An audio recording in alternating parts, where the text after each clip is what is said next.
Dating si 90 Central Pacific, pumasok na sa teritoryo ng West Pacific, kaya naging si 93W. Pero hindi ito nakikitaan gaya ng ating inaasahan na magiging banta sa bansa dahil lilihis din ito sa pinaka-domain natin. Pero si 92W ay nabuo na ito sa loob ng Philippine Area of Responsibility at hindi pa rin inaalis ang posibilidad na umabot ito sa tropical depression na magdadala pa rin ng mga malawakang pag-ulan sa ilang bahagi ng kanluran ng bansa kahit ito ay hindi maging isang aktibong low pressure area. Ano ang magpapaulan dito o magpapalakas dito? Tatalakayin natin. Monsoon trough ni 92W patuloy pa rin na magdadala ng malawakang ulan na may kasamang pagkulog at takidlat sa halos buong katimugang bahagi ng Visayas at halos buong Mindanao. Moderate to heavy rain showers ang iira sa magkabilang panig ng kanluran o silangang bahagi ng Mindanao. Samantalang sa Northern Luzon naman, localized thunderstorms pa rin ang iiral lalo na sa kanlurang bahagi ng Northern Luzon o extreme Northern Luzon. Bunsod pa rin na manipis na habagat o southwest monsoon na magbubunsod ng ilang kalat-kalat na pag-ulan. Localized thunderstorms din nakataas pa rin sa ilang bahagi ng Central Luzon, kabilang ang Metro Manila at hanggang Southern Luzon o buong Calabarzon area. At latest ENSO plume update natin for the month of June hanggang sa extension natin sa ating latest na ENSO probabilities ngayong season. Tatalakayin muli. Naasahan ang pag-abot sa Super El Nino bago matapos ang taon.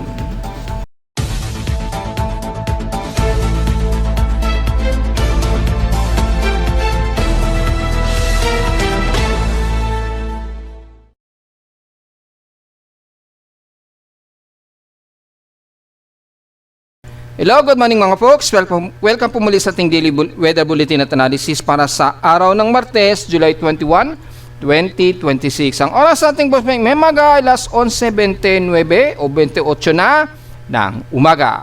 Bagamat patuloy pa rin ang maalinsangang panahon sa Metro Manila, pero patuloy pa rin ang maula pa at gloomy na panahon pa rin sa atin sa Metro Manila. Bagamat nakataas ang forecast na thunderstorms pa rin kagaya lamang kahapon yan at isang araw. Madalas bandang hapon o gabi o madaling araw po na iiral yung mga localized thunderstorms natin dito sa parte pa rin ng Metro Manila at ilang bahagi ng Calabarzon at Southern Luzon.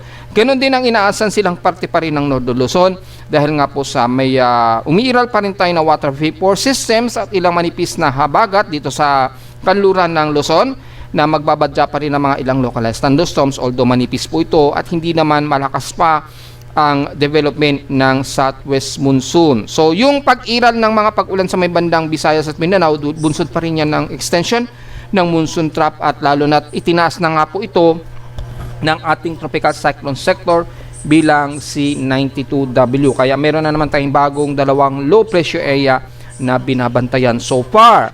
Nakataas ang thunderstorm advisory care of Pag-asa sa date of feed as of 11:10 ito ngayong umaga. Nakataas ang moderate to heavy rain showers daw na may pagkulog at pagkidlat of course. Silang bahagi pa rin ng Visayas area kabilang na ang Guimaras sa Buena Vista, ang Sibunag, Antique sa Anii. So within 30 minutes to an hour daw ang effectivity ng forecast ito.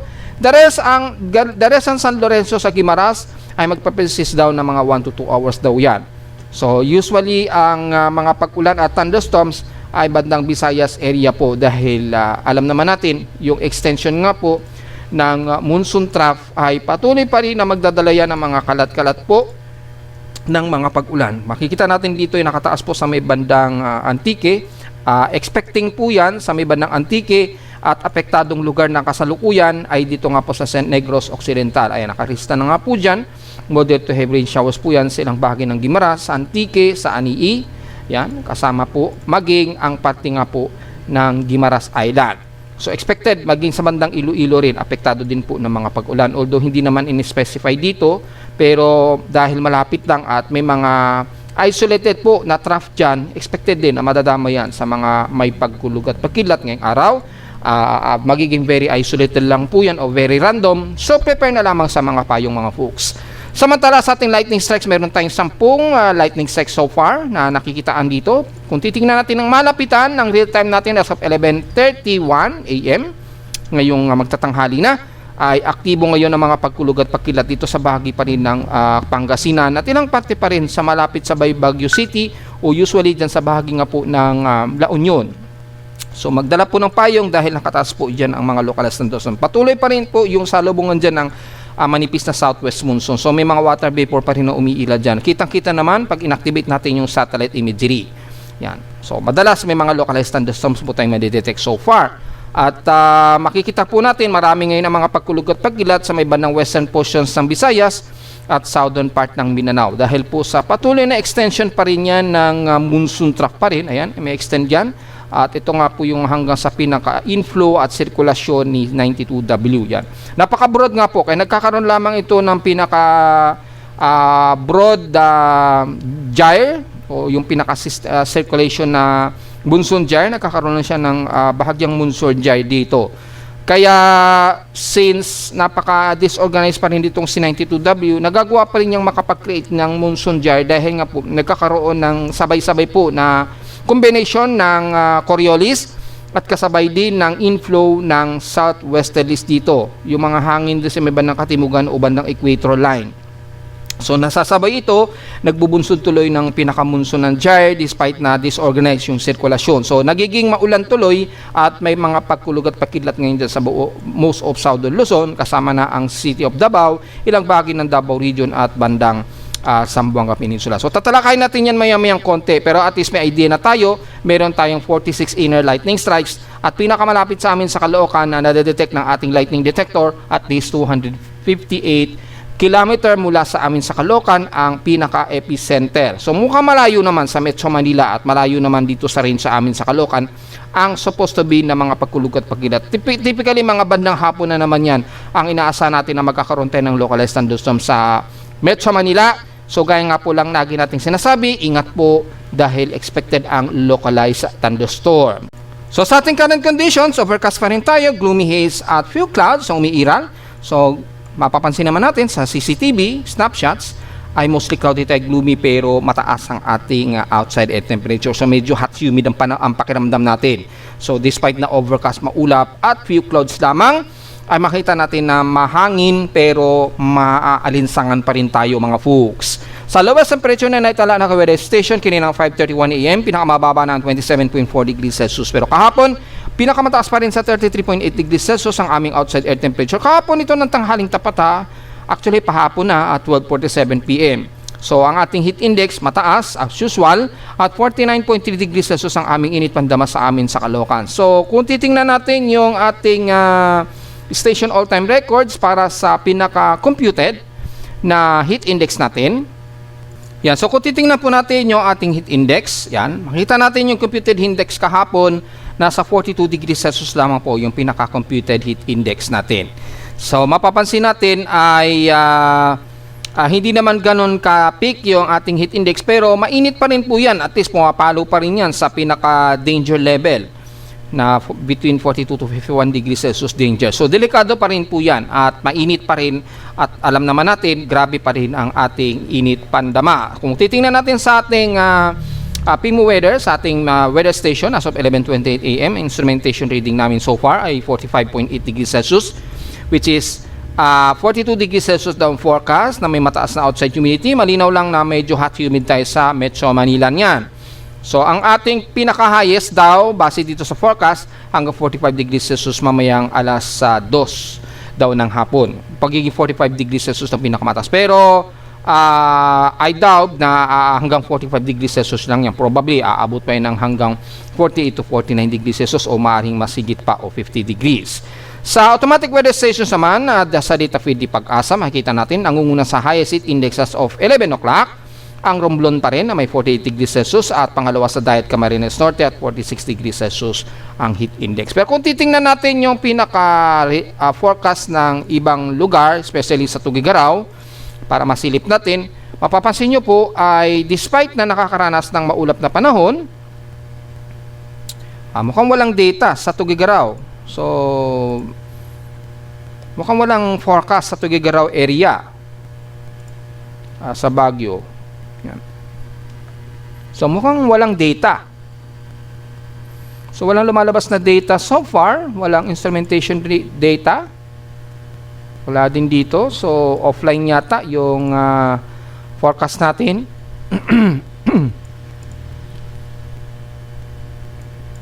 Mukhang offline yata ang i-reload natin. Tingnan natin, baka hindi lang nag-load masyado. So yan, ni-reload natin kasi hindi nag-load yung data. Ayan, so makapapansin natin, mataas pa rin sa bandang Tuguegarao yung heat index sa kanila, sa may bandang Enrile Cagayan na may 44.1 degrees Celsius. Mataas pa rin po ha. At pag sa may bandang Central Luzon po, sa may Tarlac, kung titignan natin 43 degrees Celsius din, mataas. Yan. So medyo maalinsangan pa rin tayo despite na nagkakaroon tayo ng mga localized thunderstorms sa bandang Occidental Mindoro naman, at least medyo mababa. So nakakaranas sila ng maulap na panahon dyan. Dito sa bandang Cebu, dahil maulan sa kanila, mababa lang ang kanilang heat index forecast. So yun lamang, ang nangunguna sa may bandang extreme North Luzon pa rin ang medyo mas mainit po. So ganun din ang expected natin dito sa kasalukuyang automatic weather station, ay nangunguna pa rin ang Romblon, Pumapangaluang, Dayat, Camarines Norte na pinakamainit na temperatura so far. Pero sa PACE systems in past 24 hours, number 1 talaga ang Tuguegarao na may 36 degrees Celsius outside air temperature. Ayan. Grabe pa rin ang init sa kanila. At sa lowest temperature sa Baguio ay 17.6 degrees Celsius. At sa Clark Air Base, mula kahapon, grabe ang naging pag-ulan sa kanila at is 45.2 millimeters total rainfall. At average wind speed naman sa Lawang, sa Northern Samar pa rin ay may 12.3 kilometers per hour average wind. Kumpara naman sa amin sa Caloocan, in 1 minute average at least nasa 9.2 km per hour po o kilometers per hour ang 1 hour average namin. So mahangin din kami dito sa Caloocan, meaning mahangin talaga sa may mga baybayin so far. So kitang-kita naman po yan mga folks. At sa mula naman sa ating outside humidity ay meron tayong 78% concentrated moderate to high na outside humidity. Wala itong pinagbago since last hour. At barometric reading 1,008 hectopascals and steady ito since last hour. Nagkaroon kami ng pag-ulan at is 0.3 mm lamang. So to July, rainfall total pa rin namin ay 206.1 mm. So mula sa starting ng July 1, below pa rin kami ng 815 mm different average rainfall sa amin. So mukhang hindi namin aabutin yung magiging July average namin. So mukhang dito natin mako-conclude na mukhang magiging mababa ang average rainfall talaga natin dahil po sa El Nino at tagtuyot po talaga tayo. Mukhang dito natin malalaman this July po. So baka bandang August din o September mukhang magiging mababa ang average rainfall namin sa Caloocan. So nangangulugan yan, mukhang magiging mababa ang average rainfall natin dito sa Metro Manila. Sa atin namang high tide and low tide status, moderate to high po tayo. May higit 3 hours pa to maximum high tide. So yung sea level ng high tide, double check natin using almanac. Sa ating high tide and low tide status, so far hanggang 0.8 meters po ang taas nito. Mamayang alas 3. So, below naman siya sa 1 meter. Yan, makikita natin. So, medyo mababa at wala rin tayo nakikita na malakas ang alon. Pero ingat na lamang sa may bandang eastern part ng Mindanao at Eastern Visayas. Dahil may monsoon trough tayo dyan, expected malakas po ang alon at swirl ng karagatan. So, mag-iingat pa rin po, lalo na sa mga maliligo mga folks. At hindi maganda ang ating air quality at 70 index. Yan, moderate po tayo. Magmas po tayo sa mga sensitibong mga baga. Meron tayong umiiral na thermal inversion. At sa ating almanac naman, sumikat ang haring araw kaninang 5:36 AM at lulubog po itong mamayang 6:28 PM. At ang ating malapit na pong actually first quarter na, 47% eliminated na po, pero kaka-moonrise pa lamang nito ngayon lang at negative 1 degree Celsius. So kaka-moonrise pa lamang nito ngayong 11:43 sakto. Ngayon pa lamang ito kaka-moonrise 11:43 AM. At lulubog po naman ito mamayang gabi at 11:31 PM. At sa ating local weather outlook, pala ngayong Tuesday and Wednesday, well, obvious, partly cloudy pa rin tayo all the day, pero localized thunderstorms naman pagsapit naman ng hapon, gabi o madaling araw at 100% chance. Gaya lang din kahapon at yung isang araw. Ganon din Wednesday, bukas ay magiging stationary na kagaya ngayong araw, ang magiging maulan sa amin. At localized thunderstorms, magiging maulap tayo sa hapon na may expected localized thunderstorms na 77% chance of rain. Highest and lowest temperature expected maglalaro 33 degrees Celsius and lowest temperature expected ay nasa 26 to 27 degrees Celsius. So base sa ating short term weather forecast, hanggang this weekend daw magiging maulan kami sa Caloocan.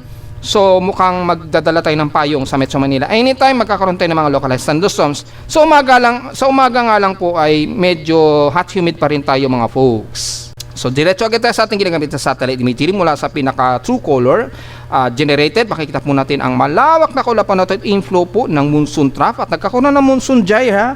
Yan o, kitang-kita naman po yung daloy ng ating hangin at may ulap. Ayan, ito po yung pinaka-monsoon jar. Ito po yung pinaka-circulation itong C92W. Yung flow ng hangin mula sa Timog Kanluran ay nagbubunsod po yan ng inflow ng monsoon trough niya. At yung mga monsoon trough na nahahatak niya kasama na ang buong Mindanao at southern part ng Visayas, magdadala po ng maulang panahon dito sa most of southern part ng Visayas, kasama na po ang Mindanao. Ingat po sa mga flash floods po sa mga areas na yan. So kung i-activate natin ang rainbow color, makita po natin ang malawakang pag-ulan na ito. Activate natin yung open street map para makita po natin. Mapapansin po natin ang malawakan na ito na mga maulap at maulang panahon sa halos buong Davao region na po yan, northern Mindanao, mapa-eastern man yan o mapa-western. Nagkakaroon lang mga partly cloudy sa central ng Mindanao sa Bukidnon, pero mostly cloudy at all times hanggang sa Zamboanga Peninsula po. Expected ang localized thunderstorms, moderate to heavy rain shower po. Ingat po, lalo na dyan sa may bandang Coronadal, Bukidnon, Sultan Kudarat, Sarangani at most of Davao Oriental at Occidental area. So damay-damay maging sa City of Davao, magiging maulan po tayo dyan. At sa most of Caraga area at Surigao region, ingat po, kasabay ng maalon na karagatan, asahan din ang maulang panahon na may moderate to some heavy rain showers and clusterized po na heavy rain showers po yan. So ingat na naman po mga folks, kung i-activate po natin yung pinaka-DMC, yung pinaka natural color para makita nyo po, yan, iloload natin dahil high resolution po na satellite imagery ang gamit natin, care of Japan Meteorological Agency. Makita naman po natin yung kaulapan na ito sa buong Kamindanawan. Magdadala ng kalat-kalat na pag-ulan na may ilang moderate to heavy rain showers. Ganon din ang iiral dito sa bandang katimugan ng Visayas, Mapa Negros Oriental man yan, sa Negros Region mula Dumaguete hanggang Bayawan. Southern part ng Cebu sa Karkar hanggang dyan sa may bandang Bohol, Siquijor at Southern Leyte. Magkakaroon tayo ng mga kalat-kalat na mga pag-ulan na may pagkilat at pagkulog po dyan. And the rest naman, bagamat magkakaroon ng medyo maulap na panahon dyan sa most of Central Visayas at Northern part ng Visayas, isolated din po na pag-ulan nito na may pagkulog at pagkilat. Kabilang na ang buong Panay Island at dito sa may bandang Northern part ng Tacloban at sa area po ng Northern Samar. Bagamat mas maaraw tayo dyan, pero asahan po ang magiging makulimlim at maulap na panahon na may pagkulog at pagkidlat, especially ngayong maghapon po yan. Ganon din ang iilal sa buong bahagi ng Bacolod, pataas na yun ng Iloilo, kasama na ang Guimaras Island at the rest ng Panay Island dito sa may bandang Silangan. Sa Kanluran, asahan natin na gloomy at mostly cloudy tayo dyan at expected ang localized thunderstorms na may kasamang mga kalat-kalat na mga ilang moderate rain showers. The rest ng Mimaropa, maulan din po tayo, kabilang na dyan sa may bandang Palawan, especially sa may bandang El Nido, pababa na yan ng Taytay at San Vicente, Dahuran hanggang Rojas. Expected din na magkakaroon ng mga maulap na panahon sa Puerto Princesa at mga isolated rain showers and localized thunderstorms. The rest ng Palawan, magiging gloomy rin tayo at expected ang mga isolated rain showers and localized thunderstorms maging sa dulo ng Batara sa Balabac. At pagdating naman sa bandang Mindoro, despite na medyo maulap tayo, pero nagkakaroon tayo ng katamtaman na panahon na may mga isolated rain showers din and localized thunderstorms. And the rest ng South de Luzon, kabilang na ang Romblon area at Masbate hanggang sa buong Kabikulan, despite na medyo katamtaman ng panahon, partly to most recorded tayo at all times at expected ang localized thunderstorms sa bandang hapon gabi o madaling araw maging sa bandang dyan sa may bandang Catanduanes at most of Surigao del Sur at Sorsogon. Ngayon, medyo hot humid na panahon tayo dyan sa most of Southern Luzon area hanggang Quezon Province at Calabarzon area. Pero yung localized thunderstorms po, biglaan po yan ang localized thunderstorms. Kasama na ang buong Laguna area o Batangas, Metro Manila at hanggang dyan sa may bandang Bulacan na po yan at Pampanga area.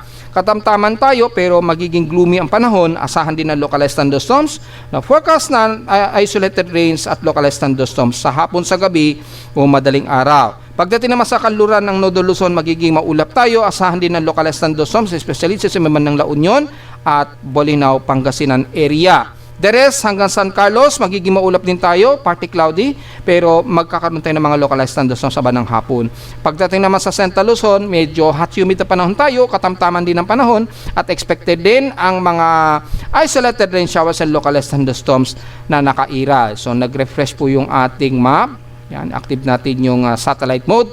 Makikita po natin ang most of Angeles, Pampanga at most of Tarlac. Makikita natin ay medyo partly cloudy to some mostly cloudy pa rin ang iiral na may mga isolated case of localized thunderstorms at mga ilang moderate rain showers sa maghapon. Ganon din ang iiral sa extreme Northern Luzon pero sa kanluran magiging mas gloomy at maulap.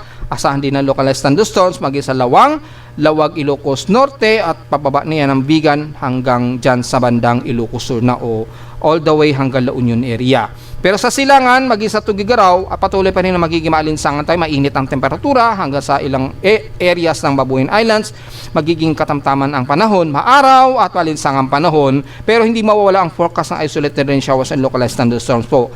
Especially dyan sa may bandang Kalinga, Mountain Province, Apayao hanggang Ifugao na po yan. So magdala pa rin ng payong pero sa ngayon ay magdala pa rin kayo ng payong dahil matirik ang sikat ng araw dyan sa inyo mga folks. So generally, mas moderate ang panahon sa northern part ng Luzon hanggang southern Luzon. Pero pagdating sa bandang Visayas at Mindanao, gloomy ang panahon natin at expected ang kalat-kalat ng mga pag-ulan, mga ilang moderate to heavy rain showers dahil sa extension po nito ng monsoon trough na nagja-gyre circulation dahil po sa development o binabantay nating bagong low pressure invest o low pressure area ng C92W. So diretso agad tayo sa ating ginagamit na computer generated tropical cyclone sector. Well, itong C92W bagamat napakalayo pa naman nito, more than 3,000 km pa to mula sa bansa at mapapansin natin ay nandito pa lamang yan sa may bandang malayo pa sa silangan pa ng Marshall Islands. So almost Central Pacific pa siya. Kaya lang matagal na nating dinidiscuss ito na maaring mag-west-northwestward kaagad ito pag ganyan and then medyo lilisis sa domain ng bansa natin, sa pinaka-domain natin. So maaring dumaan lang yan sa TICAD zone domain pero lilihis din ito. Walang nakikitaan sa ngayon na ito ay magigibanta sa bansa dahil sobrang layo nga po nito. Ang magiging concern lang natin itong C92W which is itinaas na nga po siya ng ating tropical cyclone sector at ngayon nasa moderate chance na raw ito to high ang tsansa na maari itong maging active low pressure area. As of 8 o'clock AM, ang pinaka-reference point natin ang Lawang, Northern Samar.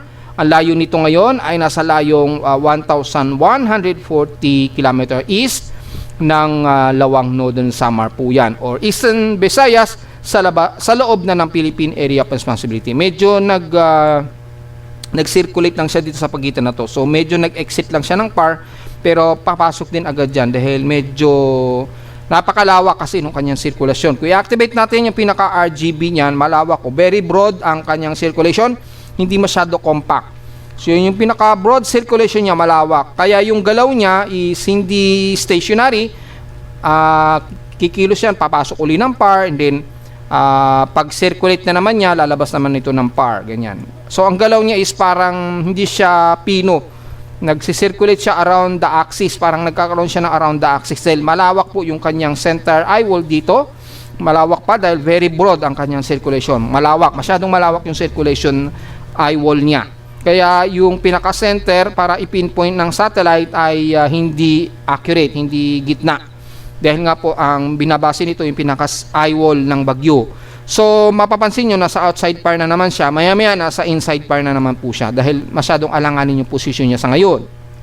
So dahil po dyan ay nagbubunsod ngayon ng maulap o extension ng monsoon trough dito dahil po sa nagkikreate ito ng pinaka-monsoon gyring dito sa bandang Mindanao, Eastern Visayas. At nidiscuss natin kanina yung inflow po ng hangin na may dalang water vapor. Nagdudulot ngayon ng pag-ulan dyan sa may bandang southern part ng Mindanao at southern Visayas. At yung pinaka-inflow niya ay nagkikreate ito ng pinaka-inflow na shallow circulation dito sa paligid ni 92W. So masyado pong malawak yung kanyang sirkulasyon.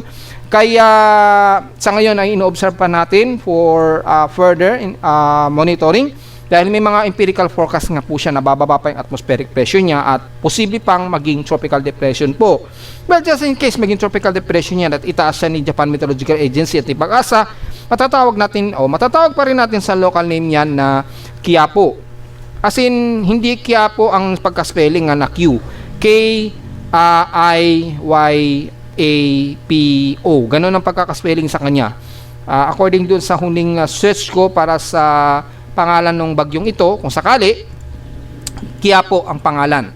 Pero sa Pilipinas, alam naman natin ang Quiapo ay isang lugar na sikat na lugar natin sa pinaka City of Manila, di ba? Kung saan ay sikat na sambahan natin, sikat na area sa Quiapo, yung Quiapo Church at yung sineselebrate natin taon-taon every January, yung tinatawag nga po na Translasyon kapag mayroong celebration tayo kay Poong Nazareno, di ba? So, yan po, sikat na sikat ang Quiapo. Hindi ko alam kung ang international Quiapo ay ipinangalan ba ito sa Pilipinas. Well, kung isa-search natin sa Google, yun, sinearch natin sa Google, ang tawag dyan sa Pilipino, bago pa matawag na Quiapo, ang lugar ng City of Manila, dyan sa Quiapo area, ay isa itong tinatawag na water lettuce o yung cabbage. Isang uri ng repolyo. Isang uri ito ng repolyo. So, gulay pala ito. Kaya yung spelling niya ay hindi siya kapareho nung spelling na tinatawag natin sa Quiapo, dyan sa lugar sa Quiapo, na Q. Pero dito K-I. So, pinangalan siya sa isang repolyo o water cabbage. Filipino name daw ito, according dun sa research po natin. So, yun po yung meaning niyan. Galing ito sa Pilipinas, sa salitang Quiapo, na water cabbage daw. Pero literally, yung ibang version ng Quiapo ay isang lugar dito sa City of Manila na sikat sa buong mundo na mas popular natin na tinatawag na Quiapo dahil dyan ang pinaka most of central ng kalakalan din sa City of Manila at yung mga heritage natin matatagpuan sa Quiapo at yung historical area ng Quiapo. Marami yan, kasama ng Quiapo Church, yung Plaza Miranda, etc. At yung sikat na bilihan natin ng mga electronic parts, nandyan din, malapit sa Quiapo, at marami pang iba. Bagsakan din daw dyan ang mga parts ng mga bisikleta, lahat halos nandyan sa may bandang Quiapo po, maging yung mga ilang mga cultural goods. Yan, sikat po ang Quiapo niyan sa World Heritage na pinaka central ng kalakalan din sa City of Manila. Yan. So, yun po. At ayon nga po sa pinaka-latest natin na satellite imagery at yung position nga po as of 8 o'clock AM, ang central air pressure ng 92W ay nasa 1,008 hectopascals. At kaya nga po inoobserbahan pa natin dahil sa ngayon malabo pa ito na maging isang aktibo talaga siya, or bagamat tropical wave o napaka-active na tropical wave nitong C92W dahil nagkakaroon na ito ng monsoon gyring sa timog part ng katimugang bahagi ng Mindanao na nahahatak nitong kaulapan na nagbubunsod ng maulang panahon dito sa bandang Mindanao nga po at Visayas. At dahil nga po dyan, yung pagiging active niyan na tropical wave, maaaring magdulot sa kanya ng pag-enhance despite na shallow ito or hindi organized, posible pa rin yan maitaas as tropical depression. Antay na lang natin, pag nataas yan si Japan Meteorological Agency dahil sa ngayon ay isa pa lamang invest. So low pressure area lang din na itinatawag ni GMA itong si 92W. So 1,008 hectopascals pa ito, pero yung maximum sustained wind niya, yung pinaka-eye wall at yung trough ay around 37 kilometers per hour. Pero sa atin, at least mga nasa low pressure area pa, alanganin pa itong maging tropical depression sa loob o sa susunod na 48 oras, depende, dahil may mga empirical forecast na oras na lumapit na ito sa bandang silangan ng Nodo Luzon, mukhang dito mas mag-o-organize na daw siya at maaring maging tropical depression. Well, mahaba-haba pa, titingnan pa po natin yan mga po. Sa ngayon ay hindi natin i-rule out ang posibilidad na matawag pa rin siyang Quiapo o local name na Quiapo o tropical depression Quiapo oras na ito ay magkaroon ng slight intensification o organized development sa susunod o sa mga susunod na 24 oras o higit pa. Kasi nagkakaroon na siya ng pagtaas ng kanyang maximum sustained wind eh. Itong C93, wala tayong masyadong magiging problema sa ngayon dito. Sobrang layo niyan at under tropical depression siya. Ito, sigurado natin itong C93 ay magiging ganap na bagyo talaga ito dahil last week pa itong nakatambay dito sa bandang Central Pacific. Matagal nang nakatambay yan, C93W. Tinawag yan sa Central Pacific as 90 90 CP. Yan, dahil nasa Central Pacific pa nga po siya. And then nung makatungtong siya ng boundary ng Western Pacific, nakatawid ng International Date Line, ay tinawag na itong 93 WP. Kaya lang, pa northwest po ang galaw kasi niya, pag ganyan, so halos walang banta na nakikitaan sa ngayon itong sa bansa. Yan. Ayan, tropical depression na nga po siya, dahil may sustained wind na ito na 46 kilometers per hour. Pero yung kanya center air pressure 1,008 hectopascals pa rin.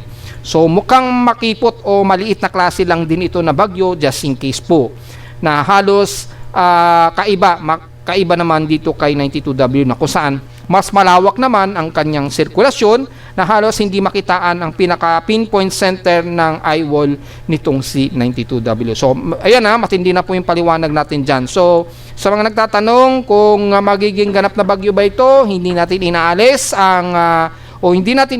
ang posibilidad pa rin na matatawag yan as Tropical Depression Quiapo. Antay-antay lang tayo sa mga empirical forecast kung magtataas o magkakaroon pa na organize, o kung sakaling umabot sa at least 1,004 o 1,003 hectopascals yan, yung pinaka-center air pressure niya. Once na at least 1,004 o 1,003 hectopascals na yan. Mataas na o positive na talagang matatawag na tropical depression. So, yun lamang po ang aantayin natin mga folks. At sa pagka-tropical cyclone track, wala pa namang nakata sa kanya na anumang forecast. Pero dito, mababa pa ang chance niya. Low chance pa raw ito mula sa international weather agencies natin. Sa infirmary, 20 to 40% pa lang daw. So, mapapansin dito, malayo pa at magkaiba pa po yung mga predictions ng mga iba't ibang weather agencies. Yan. Ito po yung pinaka-satellite niya. Ito yung C92W. So, mapapansin nyo po, napaka-broad ng kanyang sirkulasyon. At makikita nyo, malakas po yung inflow niya. Nagkakaroon ito ng monsoon gyring dito sa katimugan yan. At yan din ang sinasabi ng mga ibang mga meteorologists kung susundan nyo. Ito naman C93W, mapapansin niyo dito, at least meron siya, nakikitaan na ng upward low convection. Although mahina pa yung kanyang wrapping condition. Pero dahil nasa dagat yan, anytime, mas lalakas pa yan anytime. Lalo na mas mainit po yung kanyang sea surface temperature. So, yun po, yung pinagkaibahan nila. Ito, mas compact, kaya lang manipis. Ito naman, mas broad. Yan, mas broad siya, pero mataas po yung kanyang inflow ng kanyang monsoon gyre. Kaya malakas po yung water moisture na nakokolekta niya. Nagbubunsod po ng mga heavy rain showers dito sa area na ito sa baba. Yung south quadrant ng sirkulasyon ni 92W. So, malaking pinagkaiba nilang dalawa. Although, itong si 93W is nasa tropical depression category na nga po siya. Dahil very compact, mabilis yung kanyang acceleration ng kanyang wind speed. So, yun lamang po natin ang sa ngayon at wala pa namang nakikitaan tayo ng mga empirical ensemble forecast maging sa ating DeepMind o Google DeepMind AI. Hindi pa siya nakataas. So, ibig sabihin, low possibility pa of forecast sa ngayon. Pero kung titingnan nyo yan sa pinaka-Google DeepMind, meron ng mga prediction yan. Kagaya na lamang ng mga ensemble na ginagamit natin sa Tropical Cyclone Forecast Assessment, which is titingnan po natin ngayon yan. Kung mataas ba ang probability niya na magiging ganap na bagyo po. Well, kahapon nag-report tayo, di ba? Pinakita ko naman din sa inyo sa Tropical Cyclone Assessment Monitoring na tumataas po yung probability of acceleration. Aggressive nga lang yung forecast ni GFS, kaya nakita natin mataas ang potential niya na magiging tropical depression. According na rin kay GFS, mula pa kahapon na yan, ayan, nag 1,000 hectopascals na siya.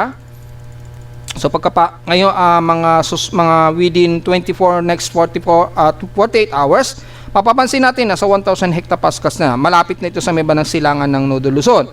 So meaning, posible nga po itong matawag na Quiapo. At maaaring maging isang shallow ito na tropical depression. So sa mga nagtatanong kasi lakas ba ito ni Inday? Well, yung inflow ng habagat, yung palalakasin ng habagat, maaring malakas pa rin ito. Pero yung lakas ng kanyang hangin na silakas ni Inday, medyo malayo. Malayo pa yun sa sirkulasyon ni Inday. Pero yung epekto po ng hatak sa ating habagat ay halos magiging constant po dahil lahat kasi ng direksyon ng hangin na sasama rito, pupunta yan dito sa direksyon ng sirkulasyon ni 92W or sakaling mang maging si Quiapo, ay magdudulot pa rin yan ng malawak ang pag-ulan sa iba't bahagi po yan na munang mararamdaman yan taga Mindanao, isis ngayon nga po nararamdaman na nga po ng matitinding pag-ulan sa Mindanao, and then pataas ng pataas yan sa may bandang Visayas at South Luzon. At makikita naman po natin sa pinaka-animation niya. Yan ay kay GFS pa lamang po At mukhang magtatraverse pa ito sa may bandang dulong hilaga ng Luzon. Ayan, oh. Since napaka-broad niyan, maaabot yan sa malaking kalupaan ng Luzon kung masusunod po yung forecast track ni GFS.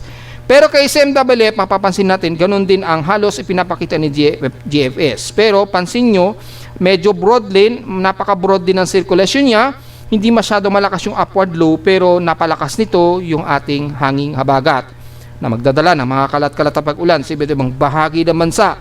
Although hindi natin nakikitaan sa ngayon pa na magdadala ito ng mas matitindi na above 100 millimeters na ulan, pero maghanda pa rin po tayo de anytime mula ngayong araw maaaring magpalakas pa na lalo sa monsoon trough nitong C92W. So ready pa rin po tayo dahil ang Mindanao ngayon, kasalukuyan ngayon na niraragasa ng monsoon rain dyan sa bahagi nga po ng Mindanao area, especially sa southern part ng Mindanao at southern part ng Visayas.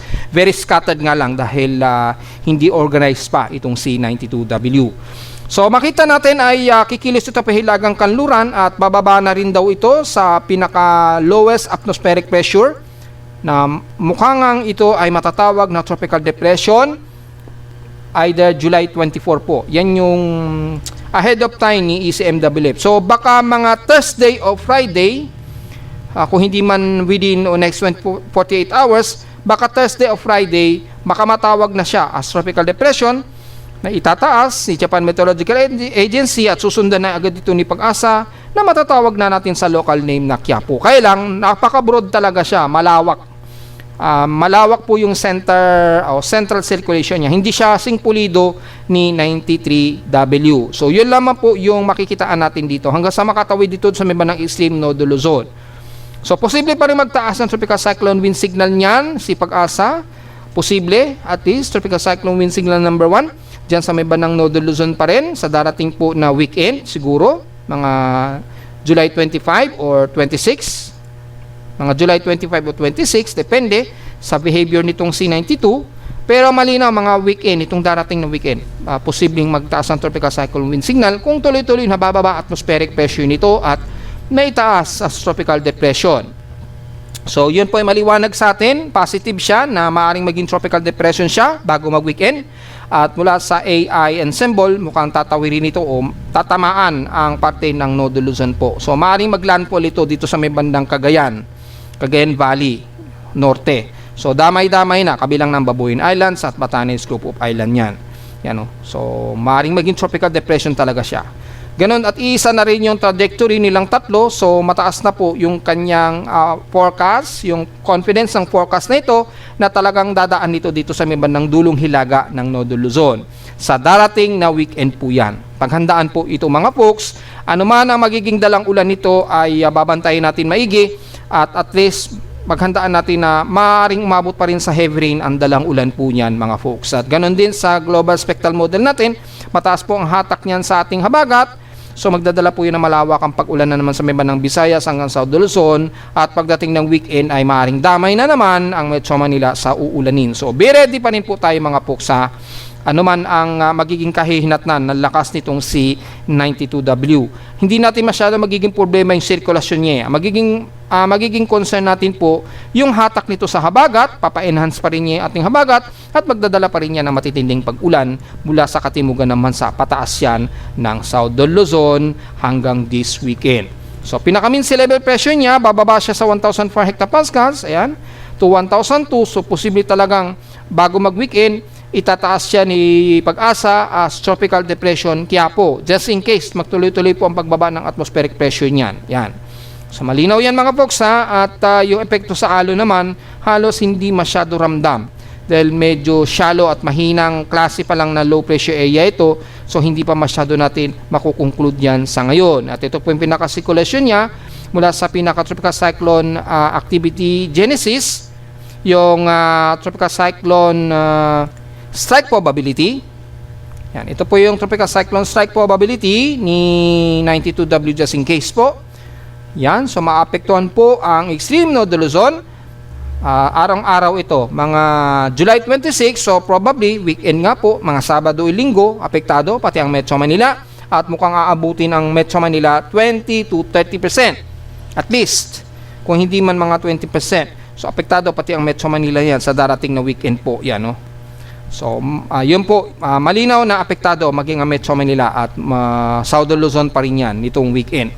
Maghanda pa rin po tayo. Ano mang ilalakas nito ay yung dala po na ulan na mahahatak niya sa habagat ang dapat pa rin nating paghandaan mga folks. Dahil again, mataas po yung favorable circulation niya at napaka-broad, kaya dapat pa rin nating paghandaan ito anytime. Yan po. So, yun lamang po yung ating analysis. Mataas po ang possibility na ito ay maging tropical depression bago mag-weekend. Maaring itaas na yan agad ni Pag-asa bago mag-weekend. Siguro mga Thursday nga po yan o Friday. So, tingnan na lamang po natin. At least meron tayong at least 55-hour period para maobserbahan pa itong C92W. Pero malinaw po sa confidence ng forecast, tumbok nito ay mga dulong bahagi ng Northern Luzon po. Damay dito ang bahagi po ng Babuyan Islands at Batanes Group of Islands. Samantala, update tayo sa status ng ENSO El Nino natin. Well, sa synopsis niya ngayon ay magpapatuloy ang paglakas na itong El Nino natin hanggang matapos po ang taon na may 97 chance ito na mananatili hanggang sa susunod po na spring daw. So sa Northern Hemisphere, spring po yan, or sa susunod na taon mga hanggang dry season natin sa Pilipinas, mga bandang March, aabot daw po yan na magme-maintain ito sa malakas na El Nino phenomenon. At mula sa ENSO probabilities nga po natin, mapapansin nyo naman, nasa 100% chance pa rin siya mula ngayong month hanggang tuloy-tuloy na next year po yan, hanggang January to February, hanggang March po yan. 99% na manatili ito sa strong El Nino. At kung ano ilalakas niya, base nga po dito sa ating dashboard, makita nyo po from strong El Nino at maaari pa itong umabot sa super El Nino na aabot sa 2.28 degrees Celsius ang kanyang magiging watch sea surface temperature. Starting po yan September to November ngayong taon. So, posible pa talagang magkakaroon tayo ng super El Nino yan kung tuloy-tuloy pa rin po ang pagtaas niyan. Ayan, ito po yung ENSO projection probability. Pero extended outlook, mukhang magkakaroon tayo ng La Nina na next year by July. So, sa susunod na mga kalahating taon ng 2027, mukhang magkakaroon na tayo ng minor La Nina nito. Mga July, August to September. O siguro mga June, July or July, August, September, mukhang mayroon na tayong minor La Nina yan at 60% chance. Ito po yung extended outlook yan. Long range forecast po yan ng ating ENSO projections probability. So, matatapos ang pagtindi ng El Nino, next year pa ito, mga February to April po yan. Ito na yung magiging huling El Nino phenomenon. Then pagpalo yan ng mga bandang April and May, o March, April and May, ng susunod na taon, ay babalik tayo sa pagiging neutral sea surface temperature. So, talagang magkakaroon tayo ng super El Nino bago matapos po ang taon nito. So, mga bandang October to November yan hanggang December.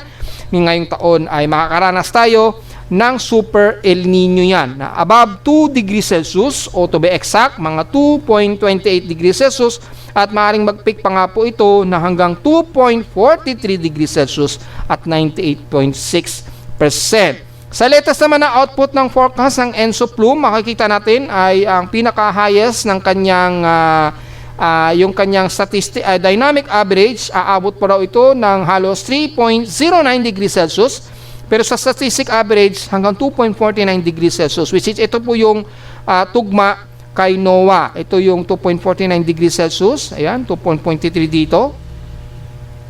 At yung statistical average naman ay 2.49 degrees Celsius. Pero kung yung dynamic average ang pagbabasehan, papalo pa raw ito ng 3.09 degrees Celsius, which is sobra-sobra talaga o napaka-sobra sa lakas ng El Nino phenomenon yan. So probably, ito pa lamang sa statistic average na 2.4 degrees Celsius, malinaw pa lamang dito ay meron na tayong super El Nino yan by the last quarter po ng taon. So mga October to December na po yan ay magkakaroon pa tayo ng super El Nino bago matapos ang taong 2026. So yan po yung pinakahuling latest ni ENSO Plume ng ating ENSO monitoring na which is highly confirmed na magkakaroon tayo ng super El Nino bago matapos ang taon. So paghandaan po natin ito. Grabe po ang tuyot natin ito.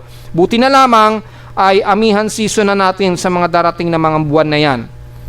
Kaya lang, during amihan season natin, papasok ang amihan, ay mukhang makakaranas naman tayo ng tagtuyot niyan. So yun naman ang magiging problema natin mga folks. So hindi pa rin natin pwedeng baliwalain yan. At makikita natin yung pinaka-CISEP preso, sobrang tindi na po yung kanyang oceanic heat content dito sa may bandang Central Pacific. Grabe na po yung oceanic heat content do. Ito po yung pinaka-heat content, mataas po. Pero umaabot dito sa may bandang silangan ng Pilipinas yung pinakamataas sa sea surface temperature. So ito ang medyo questionable sa akin.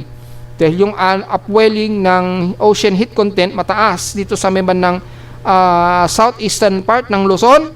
So kung may mga bagyo po na dadaan dyan, dito sa mga area na yan, posible pa rin po siyang magkaroon ng rapid intensification.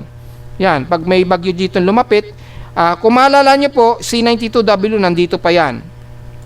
Pero pag yan, lumapit na yan dito, ay tutungtong yan sa matataas na temperatura, so posibleng magkaroon pa ito ng rapid intensification. So mukhang malinaw po dito sa pinapakita na ocean heat content, posibleng lalakas pa ang anumang bagyo na dadaan dito sa area na ito, na kung saan mataas ang sea surface temperature, yan yung ocean heat content niya, no? Taas, oh. Kapag mga ganyan po ay umaabot yan ng at least mga more than 25 to 30 degrees Celsius, maaaring maabot pa ng 32 to 35 degrees Celsius ang kanyang sea surface temperature o yung temperatura dyan malapit sa bandang southeastern part ng Luzon. Yan. Kapag ganyan, maaaring magkaroon ng rapid intensification ng anumang low pressure area na lalapit dyan. So, posible pa rin po na lumakas ang bagyo, lalo na itong C92W kapag lumapit dyan. Kaya maaaring matawag talaga siya na tropical depression dahil malinaw naman dito na sumasabay po yung sea surface temperature. Ito naman kay NOAA, grabe po yung ano niya, upwelling ng sea surface, grabe oh.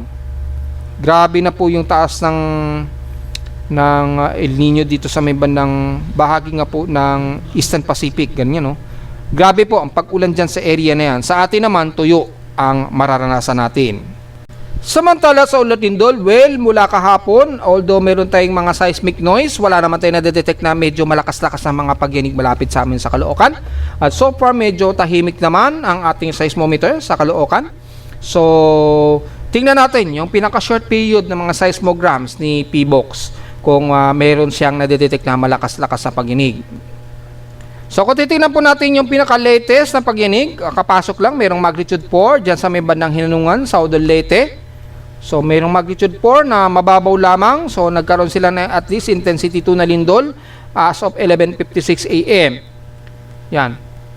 Ngayon lamang, kakalindol lamang sa may bandang Hinunangan, Southern Leyte. Ingat po mga folks at may aftershocks na po dyan. At mula kaninang madaling araw, so far wala namang nadetect na kahit isang magnitude 4. Ngayon lamang na ngayong 11:56 a.m. nagkaroon tayo ng isang magnitude 4 po. Yan. Pero syempre patuloy pa rin ang mga continuous aftershocks dyan sa paligid po ng General Santos. Merong total of 18 earthquake count dyan sa paligid ng yan. So tuloy-tuloy pa rin yung aftershocks dyan sa bandang General Santos o Sarangani area. Sa bandang Bolinao, mukhang wala namang bagong pagyanig. Medyo kumakalma naman siguro, pero wag nating balawaliin yan ha. Tututukan pa rin natin yung bandang Pangasinan na yan. Then nagkaroon ng clustered earthquake dyan nung nakaraang araw. Yan. So far ay sa real-time world seismic naman, malayo, mga Indian Ridge lamang ito. Yan. So wala namang masyadong malakas din na pagyanig so far. Wala. So medyo kalmado din naman ang ibang bahagi ng mundo natin na mga pagyanig. Pero wag natin babaliwalain yan. The more na tumatagal, the more na nag-iimpon na naman yan ang bagong rupture. So be ready always, lalo na sa bandang kanluran ng Nodo Luzon. Wala naman sa ating historical earthquake data for the month of July para makita natin yung pinaka-latest earthquake total natin for the month of July. Yan. So total earthquakes na natin ngayon ay nasa 1,494 na po yung total earthquakes natin. 1,423 dito is magnitude 2.0 pataas, 59 sa magnitude 4, siyam sa magnitude 5 at tatlong magnitude 6.0 pataas. At syempre, very obvious, nangunguna pa rin sa may pinakamaraming clustered earthquake na mahigit 700 ang bahagi o paligid ng General Santos at Sarangani. So mag-iingat pa rin po tayo mga folks. At dito nga po sa may bandang Bolinao, Pangasinan, paligid, kasama na ang bandang Ilocos Sur, nasa 117 ang total earthquakes yan. So tututukan natin yan maigi. Bandang Batangas naman sa paligid, kasama na ang bandang Central Luzon, 49 earthquakes po tayo. Pero kung malapitan natin kukunin, at least nasa 10 lamang ang nasa paligid ng Calatagan, Batangas. Sa bandang Bolinao naman, at least mga around 91 ang total earthquakes sa paligid po sa West Philippine Sea, malapit sa bandang Bolinao, Pangasinan. Kaya tututukan pa rin natin at babantayin natin maigi yan mga folks ha. So nasa 1,494 na po yung total earthquake natin ngayong month of July 2026. At narito naman natin 3-day weather forecast para sa araw ng Martes, July 21, 2026.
At hanggang dito na lang po ating daily weather bulletin at analysis para sa araw ng Martes, July 21, 2026. Huwag mo kalilimutan na mag-like, share, subscribe po sa ating YouTube channel at visit lamang anytime sa ating website na www.pinoweather.com para sa ibang detalye ang gusto nating malaman na hindi natin isama ngayong tanghali na sa ating report.